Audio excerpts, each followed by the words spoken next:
So, hi, greetings everyone.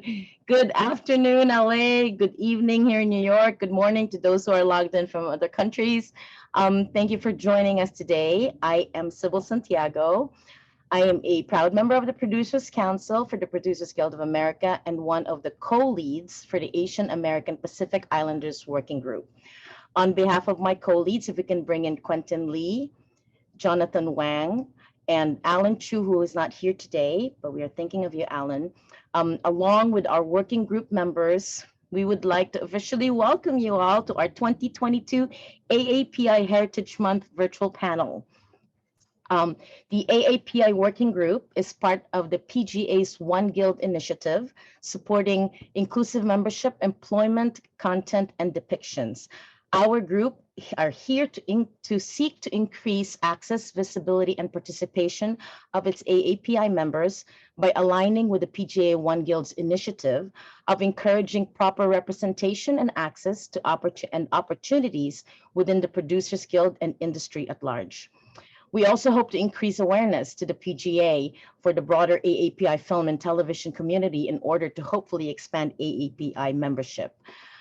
Some of the programs that we have created include a monthly tea time chat, typically held on the last Thursday of every month, where we invite AAPI creatives and executives to a private salon-style conversation with our members, where we openly discuss what they do and hopefully learn and inspire each other.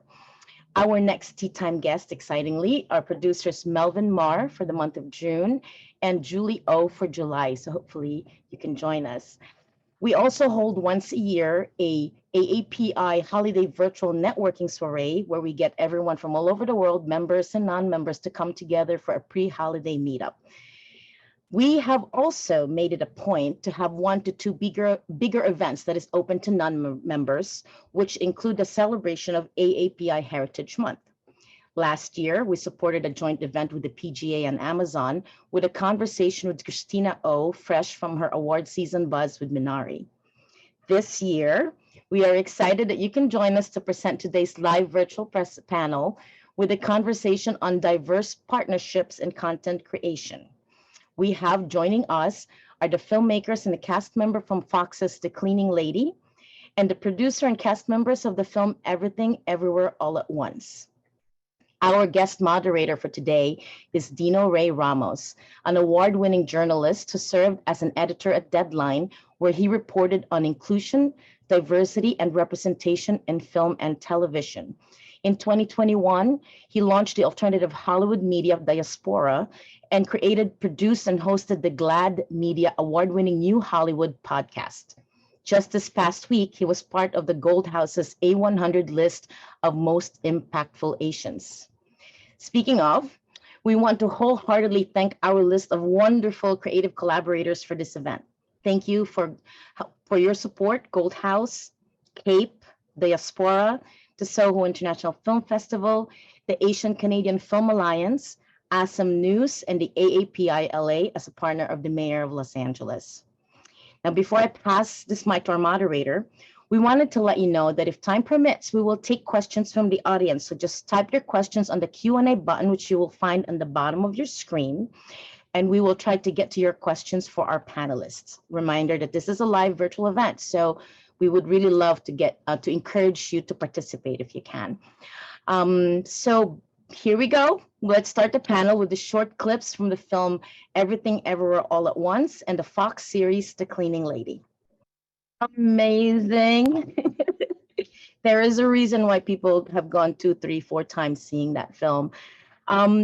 Well, you know what? In the meantime, before we bring our panelists, I want to see if my co-leads, Quentin and Jonathan, want to say a little something, and we can start our panel.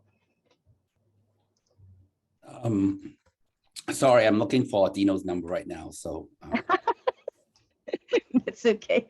We're looking for our moderator, but that's okay. Jonathan, is there anything you want to say to our panel, to our guests today?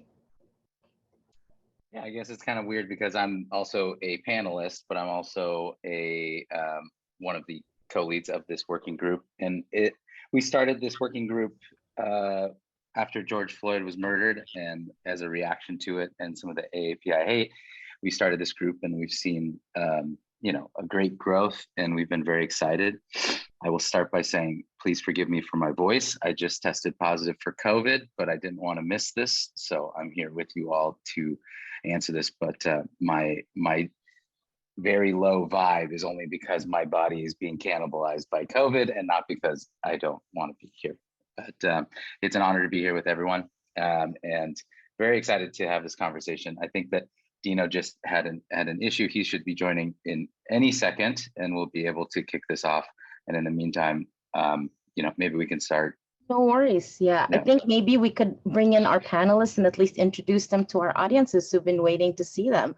Let's bring in the cast: Stephanie Hsu, Shum Jr. How you go? We have Martha Millan from The Cleaning Lady, Miranda Kwok, and Denise Hahn. Hi, everyone. Thank you so much for joining us. And of course, Jonathan Wang, one of our own. Thank you so much.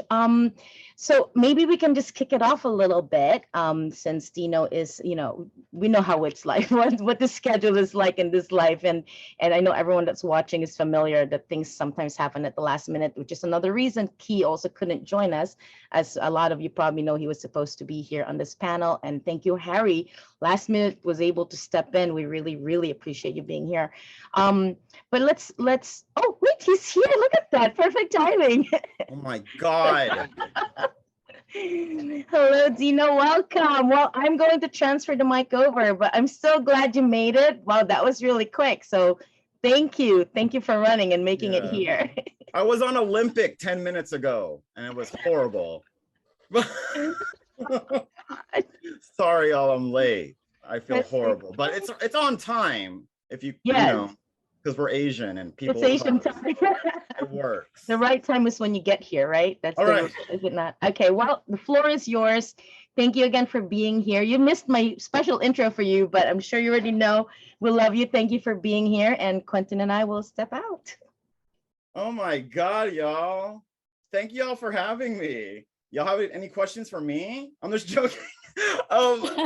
But I'm so glad to be moderating this conversation with such great people. I do want to start off with Jonathan, Miranda, and Denise.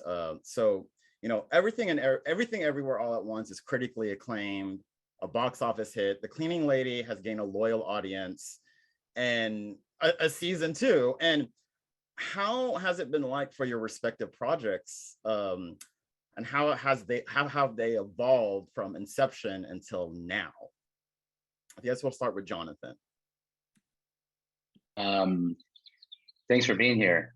You missed me saying that I got COVID, so forgive me if my voice sounds like I'm vain.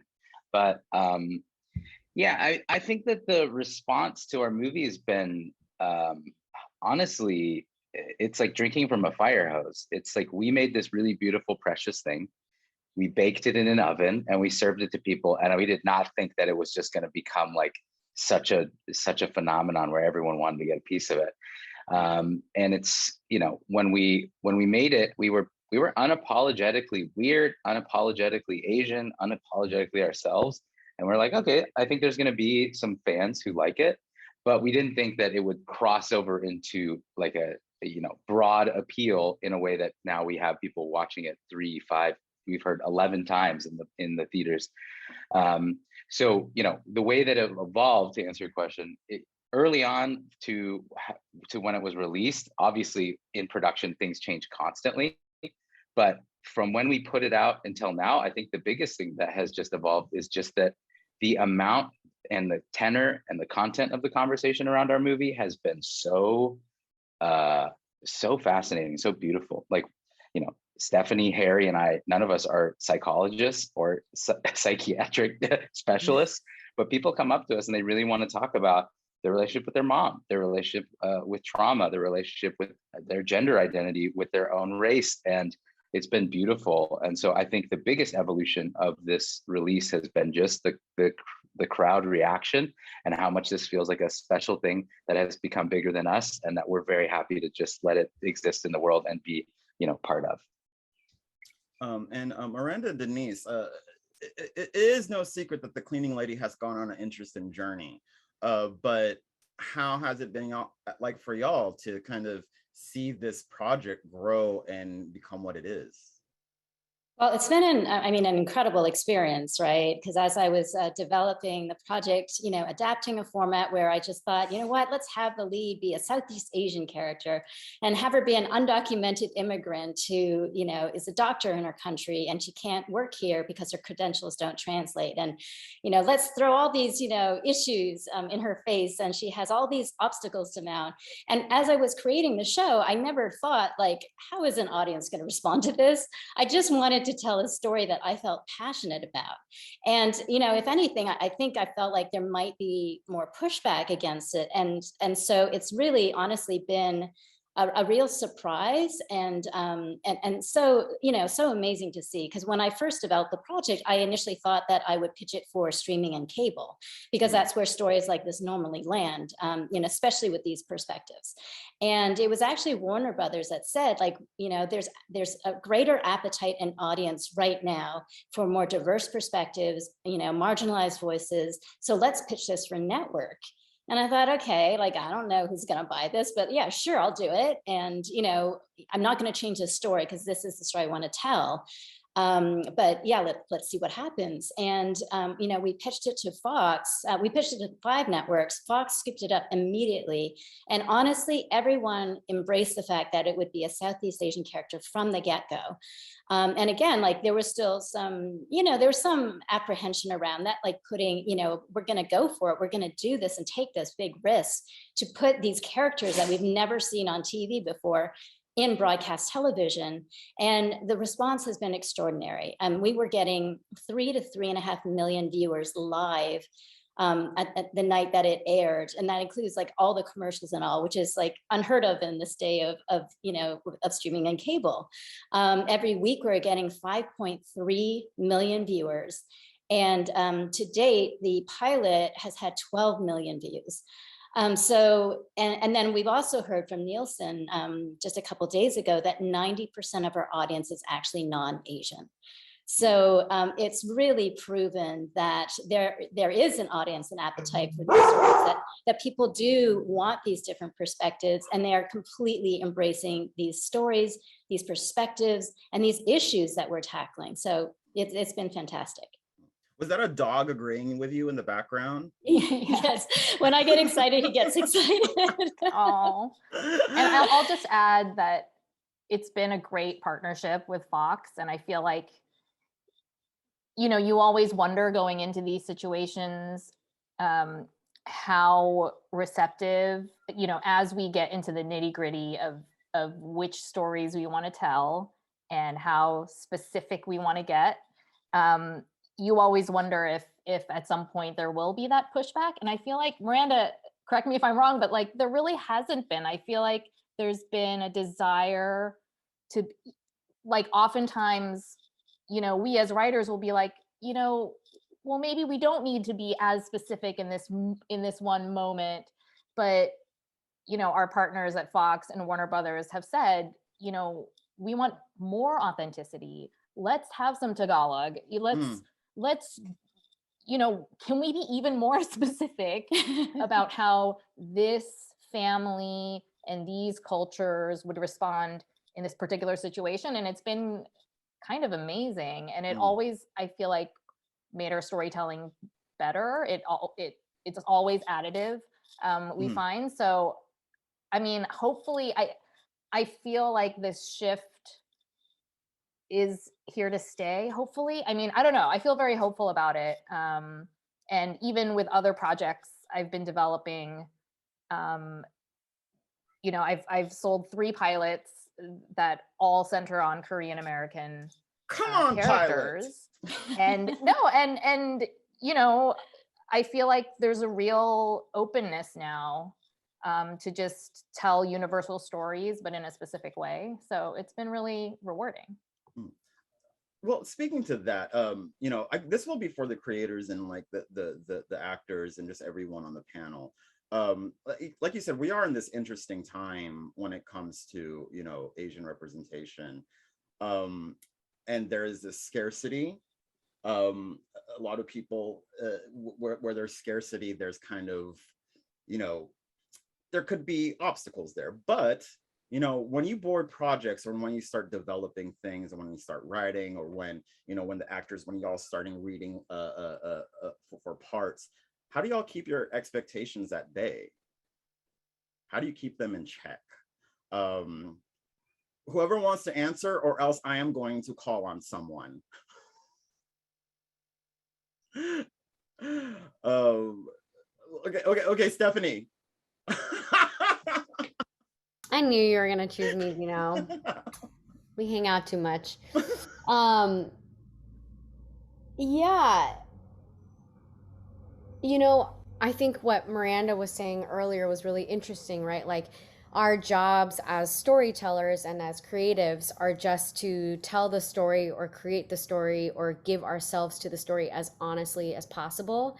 And you kind of surrender to the process and bring your own creativity and hopefully integrity to whatever you're doing, and the rest you can't control. Like, and at the same time, what's been really interesting, specifically for Everything Everywhere, is, you know, of course you go to bed at night and you hope that the thing that you know, poured your soul into is going to create change, right? Like, that is every artist's, or maybe I'm making an assumption, but many artists, of course, want to do good in this world and want to make a difference, or we want to create something that changes one person's life the way that we have all been shifted, which is why we're here. You know, like, we had some point of inspiration that brought us into this very crazy industry at a time when, literally before this panel, literally before Gold House inaugural party weekend, there were 0 events like that. There was no Oscars So White, right? Like, it was just a whole different landscape. So I feel like a huge space is opening up right now, because so many people before us have been, you know, chipping away at the same stone. But now that this space has broken open, like, I also think it's unfair to expect that every project that is fronted by marginalized people is excellent. Like, we also should have room to make, some things are going to land, some things are going to not land, but that's part of it, right? It's just you're trying the best you can every single time. And I think that people who, if you think too much about how people are going to receive it, that can be a very limiting and creatively stifling experience, right? Because then you're just stressed and wondering how people are going to perceive whatever you make, or how the studio is going to think, and that's very limiting. So yeah, you know, you throw your heart in, and then you just gotta hope for the best, I feel. Yeah, I'll piggyback on that and say that, I mean, if the goal of any piece of art is to kind of make a breakout room for a conversation, and it's just to say, we're gonna make this thing, and hopefully we can have a cultural conversation, and maybe that's a small little ripple, or maybe those ripples go out quite wide. But if that's the goal, I think that that's quite achievable, like that, you know, and it's scalable. But if we say, okay, for any Asian creator, it has to be at the level of Shang-Chi, Crazy Rich Asians, and it's so stifling that, of course, you're going to be crippled by, you know, that expectation, and it's so unfair. And so I do think it's a good level set to say, our goal is to be, as Denise and Miranda are saying, super authentic, tell a story that comes from a place of truth, and that is the expectation, and the hope is it'll break out into more conversations. Yeah, going on, you know, I'm so glad you said that, Stephanie. When you know, I think we need to make room for, let's be honest, mediocre content.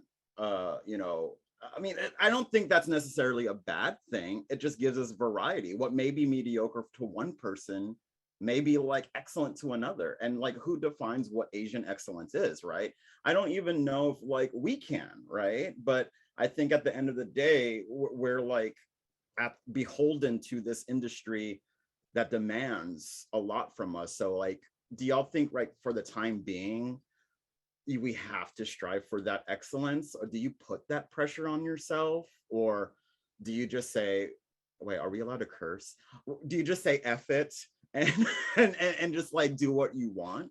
Because I do think our community is at this like crossroads, this really interesting intersection where we have this new sense of, I don't want to call it power, but we have this new gift given to us and we don't know what to do with it. I'm being totally honest. Like sometimes we will fail, sometimes we won't, like you were saying, Stephanie. But how do you all feel about kind of this, everyone in this room, you know, you are on this platform, you have been on this platform, and you have a community looking at you, and how do you deal with that pressure?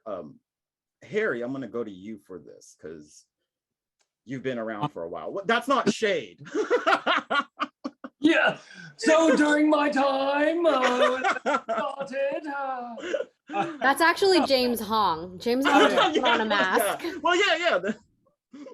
No, but I hear what you're saying, Dino, man. Like I've been, I would say I feel very fortunate to have seen, when people ask me that question, is it getting better? I'm like, hell yeah, it is, because I've seen it when it was really difficult to even say anything to the director or to the even showrunner to even have a conversation, because you were always in, I wouldn't even say fear, but just had a cloud over your head saying like, yeah, don't talk to me about that, or we'll find another, right? Yeah. And I think now we're at this crossroads, because in a good way, because there's that extreme of not being allowed to exist as is, or how we are, or how we want to be. So there's a time and period where everyone's trying to overcompensate by just putting as many people in front of it and just saying like, this is us, and not actually looking at who we actually are and how to tell these stories in a way that feels, I guess, lack of better words, of like authentic to who you are as an individual, beyond just culturally, right? But I think it's really, to answer your question, it's coming to a place where I think now there's just more room to feel like you can, I guess, take a little more risk and fail. If you mean by mediocre, I think that's more like you're allowed to fail a little bit. Yeah. And to know that in order to have that excellence, you have to have those failures to be able to even get to excellence. You need to be able to climb that mountain, or you can't just ask to be, taken on a helicopter and dropped off the top. You're going to slide right back down. So I think we all need to have that climb, which in some people's eyes is going to be looked at as mediocre, and some people's eyes is going to be looked at as someone that is growing as an artist and a storyteller and as a creative. And I think we're at this beautiful place where there's a lot of excellent work. But to speak to that, I think that we need to also give a lot of grace to the growth that's happening within the industry as well. All right, come on, Climb. Let it be known Miley that Cyrus, the Climb.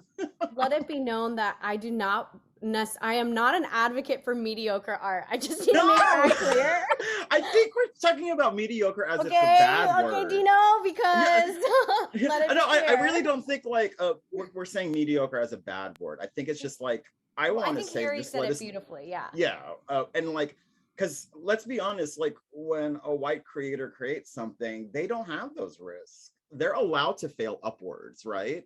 They are allowed to lose a lot of money, and they will know that they have like a golden safety net to where they can do their next project. They're all, oh, that didn't work out, but the next one will. But it seems like a lot of people in the margins don't have that luxury. Martha, I do want to talk about, your kind of journey and like, going to what we're talking about, not mediocre talent. No, I'm not saying that, but like, what are you hinting at there?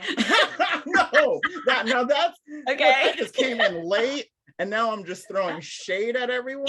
But how do you think, the cleaning lady right now speaks to where you are at in your career?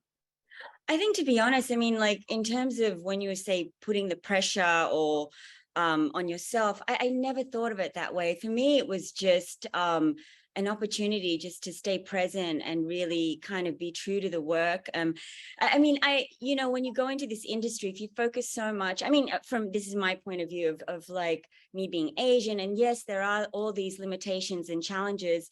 I think what it comes down to is just what you bring to the table and the work.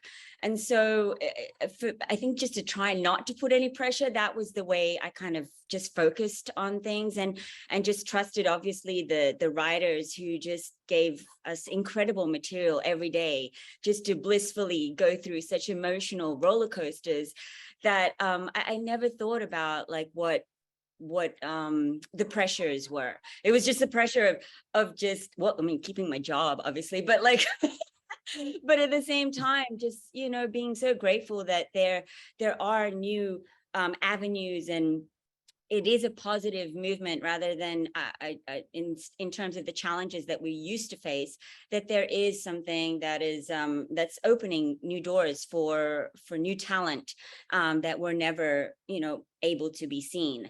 So I don't know. I mean, I'm just completely grateful and honestly still shocked that Fox, as Denise mentioned, you know, there were no pushbacks on the controversial and topical issues that we explored throughout this.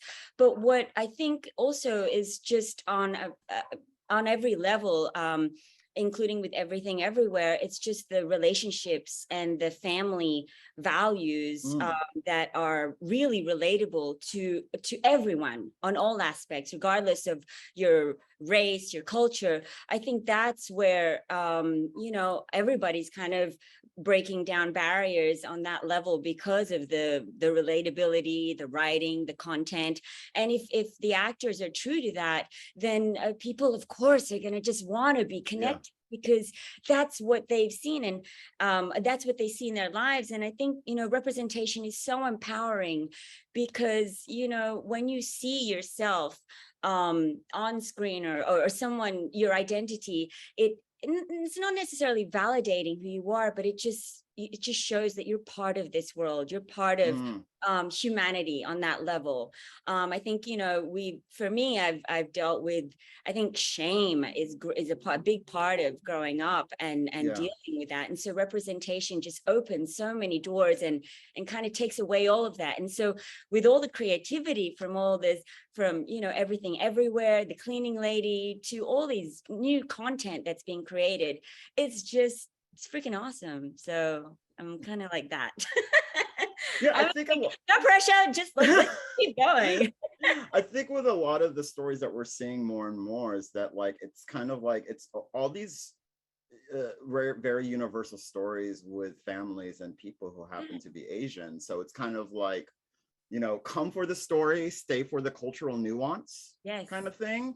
You know, and Miranda, you were talking about the ratings earlier, and you know, we are, again, after the pandemic or during we're still in a pandemic, I guess. I don't know what's going on. But you know, and all box office numbers started to, like, people started to question those, and also ratings. And I used to work on both box office and Nielsen ratings, you know, Nielsen ratings on a daily basis for network, and then box office for indie box office stuff. And going through that journey is so interesting. And I've always wondered, you know, what the creators think. And because we know what Hollywood thinks. For instance, you know, Everything Everywhere broke box office records. The Cleaning Lady, as Miranda was saying, has a huge audience, and its ratings have held steady. Do you think these metrics mean the same thing as they did 10 years ago, hell, even 5 years ago? And do you necessarily think they're a marker for success? This kind of goes to the creators, but it also can go to everyone because kind of impacts everyone. Miranda, you want to kind of start? Well, I just want to touch on what everyone else was talking about to begin with, because as you talk about success and or the perception of success, you know, I think that's what counts. And what Jonathan was saying was that, you know, instead of focusing on what the outcome is, you know, focus on what the story is, what the message is, and what you have to say. And I think that is the real measure of success, right? Is that if you can convey something that reaches somebody, that connects with somebody, that's where you're going to find the success. So I think, like, even before the numbers came out, you know, there were a lot of people who were connecting with the show and these stories and really wanted to put these voices on screen. And I think what they recognize is that, you know, as we're saying, like, you may not reach everybody with your story, but you're going to reach someone because you're representing a point of view, and that matters. And I think that is what's so amazing about having this platform right now, is that we are able to finally represent so many people who haven't had a voice. And so no matter what that voice is, it does matter. And so I think, just by being brave and just taking that risk and putting whatever story out there, that's where you are going to find success. Jonathan, I want to go to you about this, because I think, especially with box office numbers, and I think we've chatted about this briefly, but how I mean, it's so great to see that Everything Everywhere is doing such amazing things at the box office, but what are your feelings about that? Because I mean, we're like, full stop, we're so honored and so grateful for people coming out, turning out during a pandemic and going to see movies in theaters and telling other people to go see it. Like that is great, and that speaks to a specific metrics, but it is not the only metric, right? And I think that it used to be the case that there was 100% of the time it's only about box office. And I think that now, as we look at tech, and forgive me, I'm going to get on a high horse here, but like, if we look at tech, climb. I'll give you a ladder. Get on that high horse.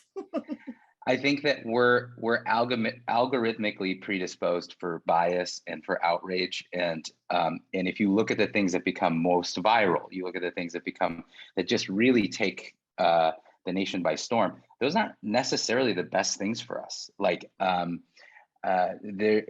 heard that the internet is oftentimes like trauma inflation and empathy deflation, and that's because it just, if we're going to really stoke the flame and say, look, we're going to make movies that are going to just antagonize, and the metric is box office, well, I think you'll probably see the biggest box office because it'll be poking at people. It'll be starting a conversation that just is about the end result, which is end users, money, but that's not what we're in the business of doing. We're in the business of telling stories, and we're in the business of doing it really damn well.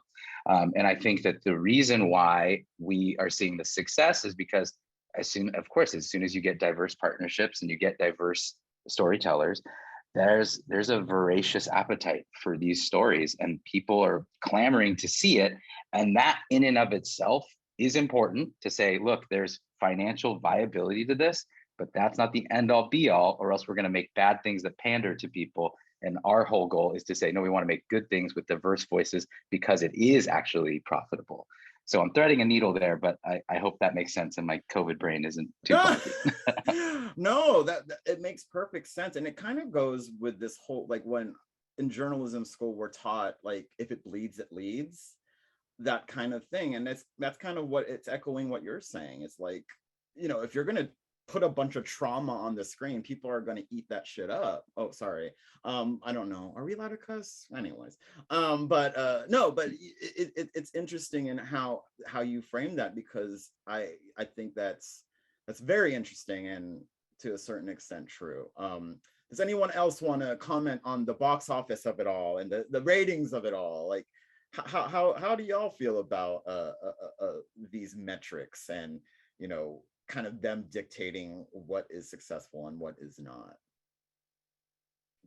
Well, one last thing I'll say before someone else jumps in is I just want to say that I also hope that every diverse voice gets paid and paid well, because there's no reason why, as many of you know that are on this Zoom, there's this idea of international box office value, and that you would a studio which is largely comprised of white men in power, they're going to say, ooh, I don't think that person has value. And sorry, Miranda and Denise, you can talk about the TV side, but on the film side, it's largely about international pre-sale value.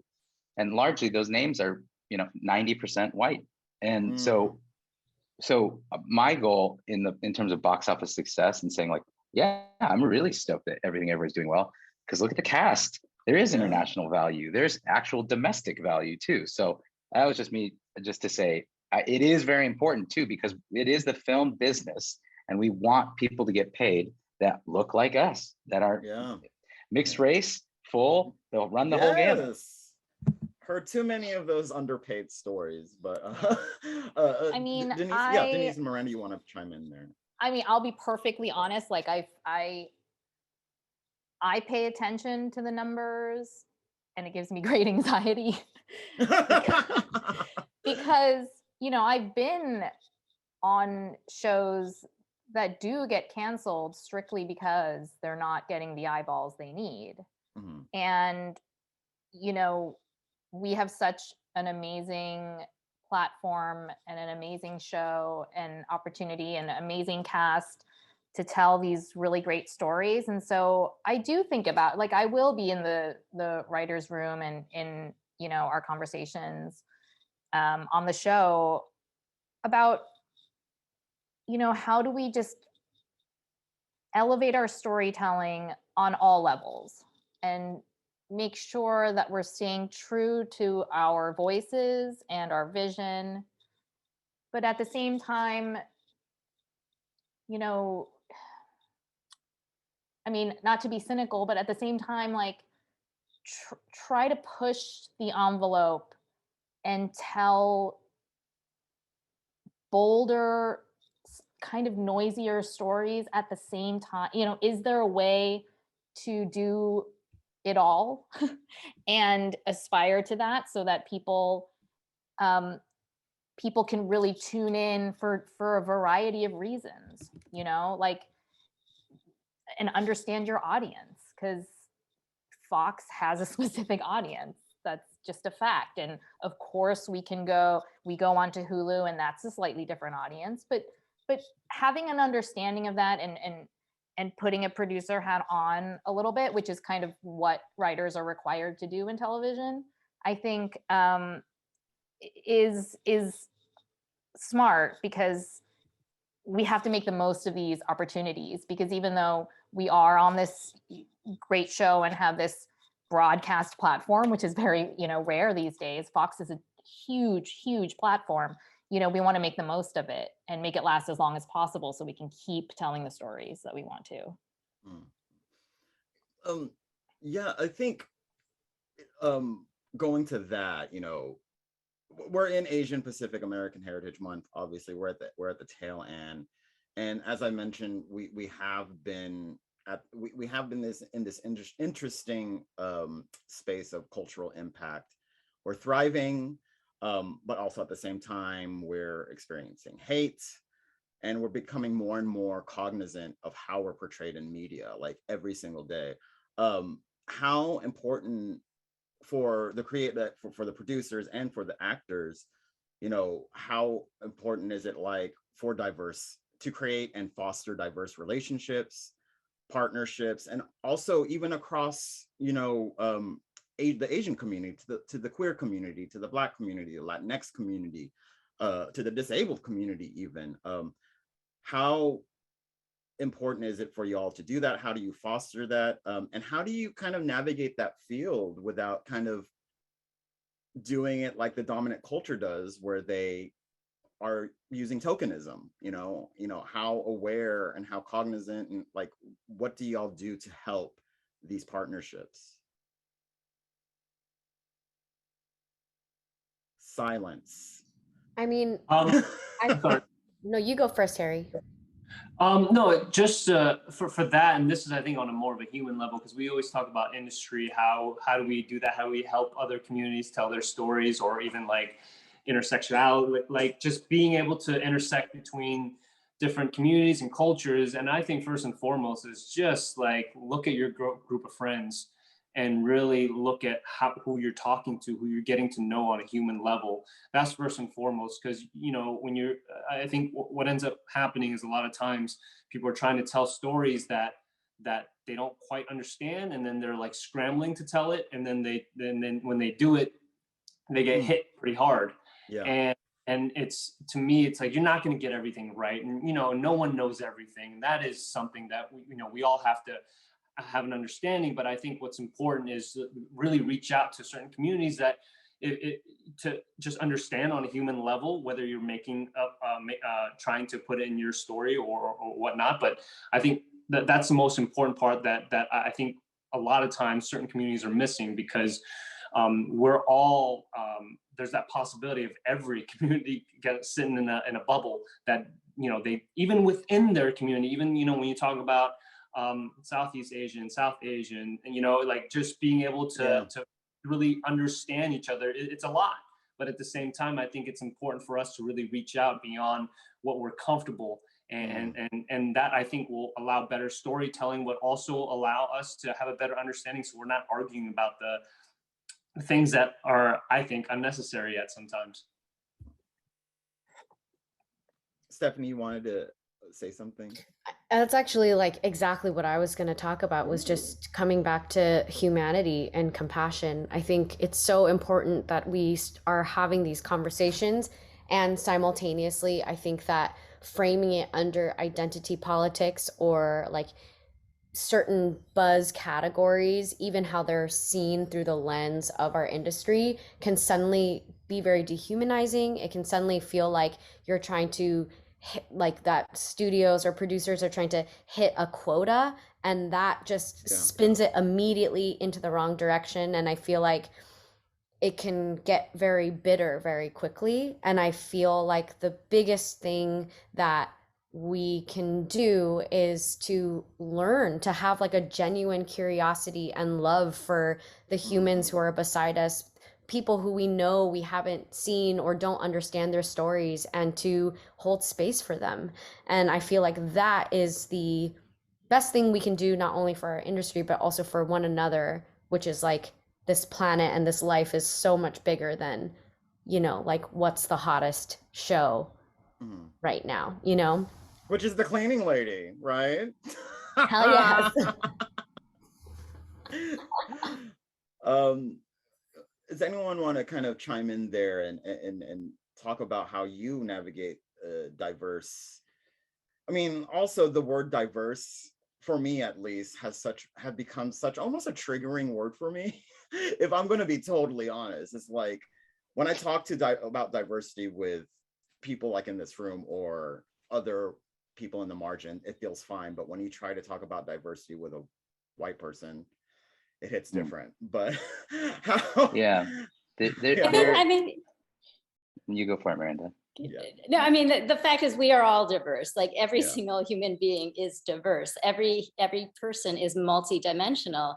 And I think that that's what's the most important thing when we bring these characters alive, is to show that, you know, that the layers of everything, you know, culture is a part of who you are, you know, your profession is a part of who you are, your family dynamics, all of that is part of who you are. And I think that, you know, that's part of, you know, one of the great things that has lent to the success of our show is that we are showing many different characters from many different backgrounds and perspectives and socioeconomic class. Like there is both that specificity, but also there's a universality to everyone that, you know, even though we are from different places and we come from different backgrounds, we are all struggling to do our best for our families. We're struggling to do, you know, to take care of our children, all these things that, you know, make us, you know, human, as you said, Stephanie. You know, it is a show about humanity. And I think that's the most important thing in any relationship, in any partnership, and anything we're trying to put on screen, is to show that, you know, that humanity, and to show that we are all more the same than we are different. Jonathan, you want to? Yeah, I was, you know, similarly to Stephanie and Harry, I was going to say something similar to Miranda, that I think at the root of poor representation is the denying of that group, whoever it is denying their humanity. It's to tokenize them, it's to make them a trope, it's to do whatever. And then by doing that, they're no longer fully human. They are a gimmick, they're a prop, they're some, you know, fill in the blank. And there's an author, his name's Dylan Moran, and he wrote a book called Conversations with People Who Hate Me. And he had this really great line that stuck with me, where he's saying the more we're able to have windows of humanity into our lives and less mirrors, the better. And I think oftentimes in film, we think, oh, let's just put up mirrors. Let's just show this, like this group bouncing off without any depth behind it. So it's just an idol, essentially. Yeah. But if you have a window of humanity into the lived experience of an actor or a character, or even behind the camera. If you say, oh, you could be Black, Latinx, Asian, queer, whoever, you could be a gaffer, a key grip. It doesn't matter, because we don't say only white cis men can be buff key grips. That is another way of affirming people's humanity in front and behind the camera. So I think that, yeah, the more we can link arms and say, it's not just about seeing our faces on the screen, it's to find that deeper truth into that humanity, then we make some real progress here. And cool. Yeah, go ahead, Martha. Go ahead. I'm sorry. Yeah, to add to Jonathan's point of view, I mean, like, playing, I've played so many stereotypes. I'm sure we all have, but obviously to get the credits and everything. But this is the first time where I'm really diving into a character that is stereotypical, but it's humanized, and it's the first time I ever have been able to flesh out this idea of what people just see on the sides of a marginalized character, but to show the humanity of what we're going through in our everyday lives as families, and just for the betterment of our families. And I think that is the foundation of, every family. And so there's the relatability and the human quality that people can just really, I guess, fall in love with. And I think that's part of storytelling too, is to really connect with the story so that you see yourself, you feel, and it's such an emotional thing. I got a DM the other day when someone said, oh my God, when you said ate in Tagalog, for them, it was, they started crying, and it's the first time that they were actually hearing a part of who they were. So it's such an emotional impact on the audience too. And that comes from authenticity and, the content and the way the narrative is being portrayed from a human level, that people, doesn't matter. It's just people would just want to fall in love with that. So yeah, I think that's dope. We're going to start taking questions from the audience now. So I'm going to read some of them at this moment. I just saw one that really caught my eye and very interesting, because I thought about this from Trevor. How might underrepresented early career first-time feature writer directors find space, financial support, and mentorship to create the stories we have yet to see? So many fellowship programs are few and far between, and select for those who are already privileged. That's the key. Trevor said he would love to hear y'all's thoughts on what you might be doing or want to do to send the elevator down for the next generation of creators. Very interesting. Thank you, Trevor, for your thoughtful question. And has anyone even in this room kind of participated in any fellowship programs or anything of that matter? I have actually, okay. And I think these programs are fantastic, and they are very competitive. Yes, it's very difficult to get in because there are a lot of applications. But I did not come from a privileged background where I don't have a fancy screenwriting degree. My background is as an actor. I read scripts. I read some books on how to write scripts, and then I entered these competitions and programs. And so I was able to build a career from the support that I got from these programs. And so, even though it's challenging to get in, if you don't get in the first time, just keep, writing is rewriting, right? And just keep at it, keep at your craft and keep trying to, make it better so that you can break through. And I think, the biggest thing is as we're talking before about, what is a success or what kind of stories to tell, you got to speak from your heart. And, instead of trying to predict what someone's going to like, what somebody's looking for, what's going to be a hit, if you speak from your heart and tell that story, that's, people are going to see your voice. And I think that is what's going to come out on the page. And so, as we read scripts for staffing or anything else, we definitely look to what is your voice? So I think, hone your craft, hone your voice, and figure out what it is you want to say. And I think that helps sell you as a person, as an artist, and what you have to offer. Excellent. This next question is from, I'm just choosing this question because I like their name. Kiss My Mic. Is that your real name? Kiss My Mic. Anyways, this is for the creators or for anyone, you know, as y'all develop stories, who do you consider your target audience? Is it, oh, hold on, I missed it. Is it people from our own community, the Asian community, or people of the dominant culture or other identities? How, when y'all are creating, I guess what Kiss My Mic is saying is, how do you, I guess, choose your audience? Or when you develop your stories, how do you think of, what do you think of when audience wise? Even the actors, I'm guessing, when y'all are acting, you know, are y'all, this is for you, you know, that kind of I mean, I guess it depends on what it is that you're developing, I think, because sometimes you're asked to develop something for a specific audience, and then that sort of changes the approach.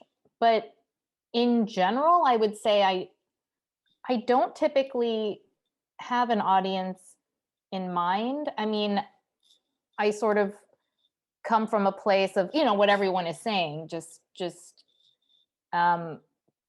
real empathy for the characters, and a real, like, kind of grounded place. And ultimately, I think no matter what genre you're in, you want to move people. Like, what is it that moves people? And that's ultimately that emotional connection to a character. It is what, like, you would be so surprised, like, who watches any particular show that you know, who's truly moved by what particular show you're writing for. It's across the board.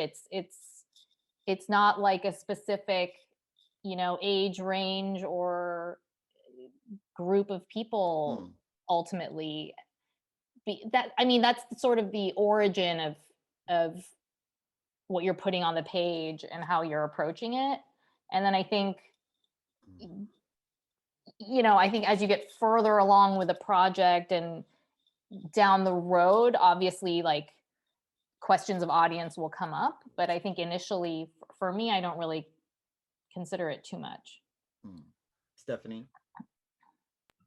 Well, yeah, I think it, you know, this kind of goes back to what the question or the conversation we were having about, like, metrics earlier on. And I just hate the internet mostly in general, and I feel like algorithms are the death of art, and yet so significant because it's showing that we are viable. So it is such a push-pull situation.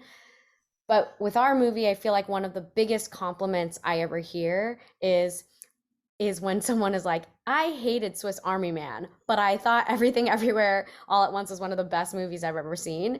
And I say that because How each dare story, they? what'd you say? How dare they? How dare How dare they? But I just think that's really cool, right? And that's such a testament to how each story is different. Each story finds a different audience, or each moment in an artist's career is going to hit differently with different people.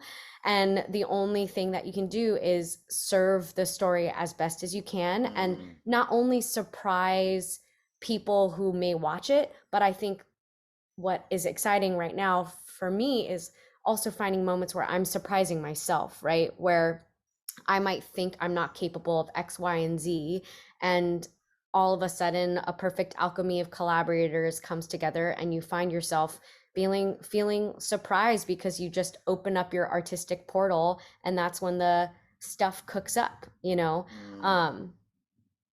It's all, you know, having these conversations is so funny because art is such an ephemeral thing that, of course, when it's turned into an industry or a market, you have to sort of dissect it. But there is a certain kind of weird magic to it all that sometimes either sticks or it doesn't.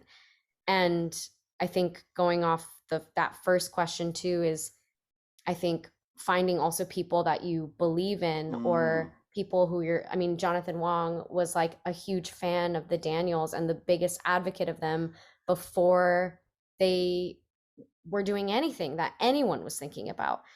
And I think that there's just such value in finding people who believe in you, who can advocate for you, and maybe can hear your voice in your script or in your short or in whatever you're doing and stick with you, you know?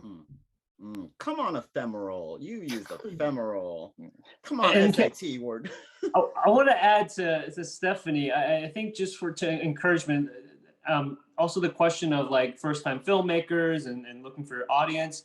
I also strongly believe that even when you don't think anyone's watching or anyone's looking, people are. And I think when you're doing something that feels very real to you and that is, you know, a lot of times when you're talking about a certain piece that you feel like, oh, I don't know if there's going to be an audience for this. You do it enough times where it's actually pouring and coming out of you, people will notice. There's just so many people that I've come up to and like talked about this small role that I had that just kind of like really made them follow along and be like, I wonder what this kid is going to do in future. And I think that's the same thing with filmmakers or anybody. And then that's where the audiences start to come through when they see that person in the back of that small movie that maybe no one watched. That, you know, they can also say that, you know, I remember when you had that one movie that no one watched except me, and now there's millions of people watching it. So I think it takes time and obviously collaborating with the right people, and just speaking to like what Stephanie was saying, like having people really believe in you, but just trusting that what you're doing is very real and not just something that you think people want to watch. I want to I want to agree with Stephanie on that. No matter what space you're in, or even just community, work, personal, whatever, align yourself with great people, and you'll do great things, right? You know, greatness begets greatness. So find your tribe, as they say. And, you know, I think within the Asian community, we're one big tribe, but, you know, within, there's weirdos like me who need, like, you know, love, you know, and a date once in a while. I don't know. But let me, this is turning into a weird conversation. Anyways, I think we have time for maybe one more question, if not two, but let's ask this one for sure. Comes from Giovanni. When working in majority white spaces and you suspect you are the token, how do you know when to speak up? When just holding space in the room is enough to have them think about diversity, and when your presence is almost giving them permission to keep telling the same old stories? Ooh, that's a juicy question. So yeah, I mean, I'm pretty sure a lot of people in here, I think any person of color, marginalized person, have always felt like the token. Have y'all spoken up before? How did y'all have y'all navigated that? Does anyone want to talk? I mean, I'll jump in here just because I have a weird experience of being half, and when you're half, you're not accepted as white, and then you're not fully accepted as Asian sometimes. So there's been times where I've been in rooms with Asian people, and I feel like tokenized in an odd way, or as an outsider. But so I think that it's, to bring back what I said, is to not deny anyone's humanity. To tokenize someone is to deny their humanity and just be like, okay, you can only speak up when you're Asian or you're Black or you're gay, whatever it is that you're like, that's when you can speak up, because that's why you're in this writer's room. That's just atrocious. And so I can't speak for what it's like as actors. I would love to hear what actors feel like, because it makes my job, it makes me better at my job. But I think as a producer, I recognize when I see, oh, look, that this department is majority X or this department's majority Y, and I put it on myself to say, this is no one else's job. Like, it's always easy to look and blame the studio. It's always easy to blame, you know, whatever, the network, but it's my job. And so I really appreciate that question, because I think that for all the producers on this call, speaking for a moment just for the p.g.a people, we all have to do better. We just have to do better to see when it's tokenized. And it shouldn't be on the person who is tokenized to be like acknowledging it. It should be on the people in power to say, wow, this is bad. We made a bad situation here and we got to fix that. So, you know, I've made it my personal kind of mission to try my best to do that and diversify within casts and within crews. But yeah, we still have a long way to go on that. Yeah. Well, yeah, towards I the think actors, Martha, who's talking? sorry, I think, okay. okay. No, go ahead. Okay.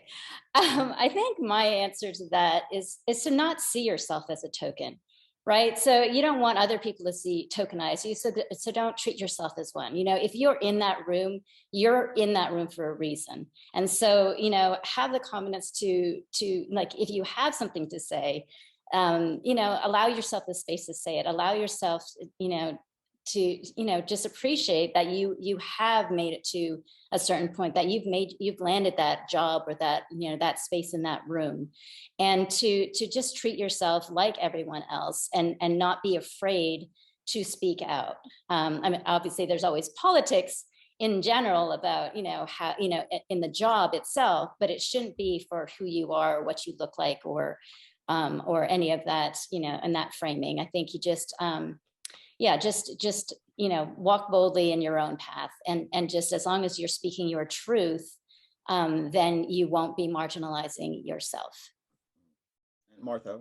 Yeah, no, I mean, for me, like, I've always been the one just to kind of be like, okay, just do your job, you know, lay low, just kind of get it done and nail it and get out of there kind of thing before anything else happens. And I think that's also a cultural thing. I mean, for me, my parents were always just about just do the best that you can, don't make too much of a fuss, etc.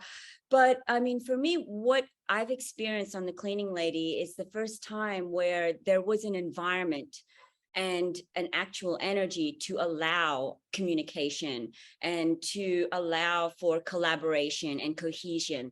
There wasn't, there isn't still, you know, any kind of hierarchy. There was a true kind of openness throughout, from the cast, the crew, in front, behind the camera, writers. There's just this really, a real community that didn't make me feel so like, okay, this is my place and this is where I should stay. It allowed me for that freedom. And I think that also is conducive to producing the, you know, your best work, when people are just so supportive and not feeling, you know, to be put in their place. It's the first time I've ever experienced that. So I think it definitely has to do with how an environment is created in order to produce the best out of people. And that comes from just being, you know, compassionate and just really honing in on like what we're all here to do, which is just to tell an amazing story and captivate people. I'll also just add one thing, because I've been a TV writer for 11 years, and I've often been the token Asian person or the token person of color in the room. I think what's helped me is if I found something offensive or objectionable, pitch a solution.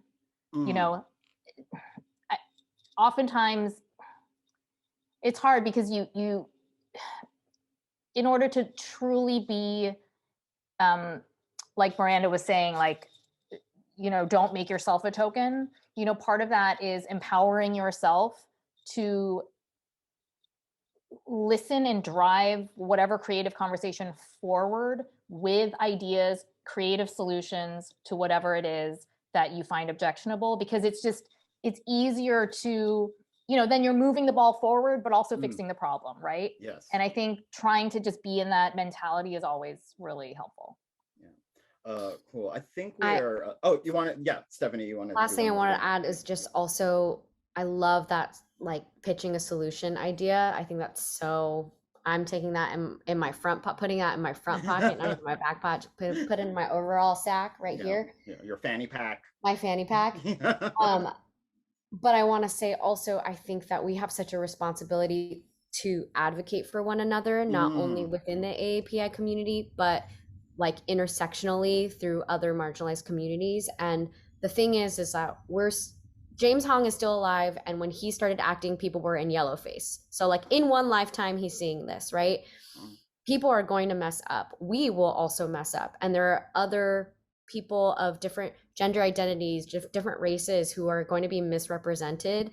And I feel like anytime we find ourselves in a position where we are centered and someone else isn't being taken care of, we have to make sure that we also support them in having those conversations if they can't advocate for themselves. So I just want to say that. Work, yes. Yeah, so we are out of time, but I want to just kind of, I'd be remiss if I didn't say something here.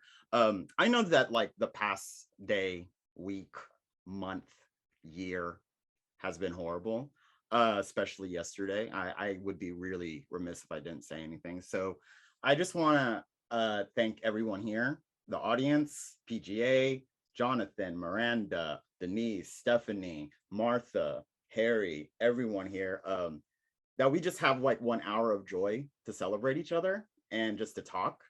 And I think this is kind of what I enjoy about the community and this industry. So thank y'all for doing that. So, and thank you to the audience. And just thank you for just showing up. And thank you all for sharing your gifts with us as well throughout the years, with your current projects and in the future. And I am going to stop talking and I'm going to let Sybil and Quentin take over. No, just going to echo your sentiment. Yes, thank you to everyone that made their time to attend today and to listen in. It was such a great conversation. I think a lot of people are saying that they wish this was going longer, and a lot of people want to keep going. Someone's asking if there's even a bigger version of this that we can do. So something maybe we should talk about. But thank you really for attending, and for our guests today on behalf of us here at the p.g.a AAPI working group.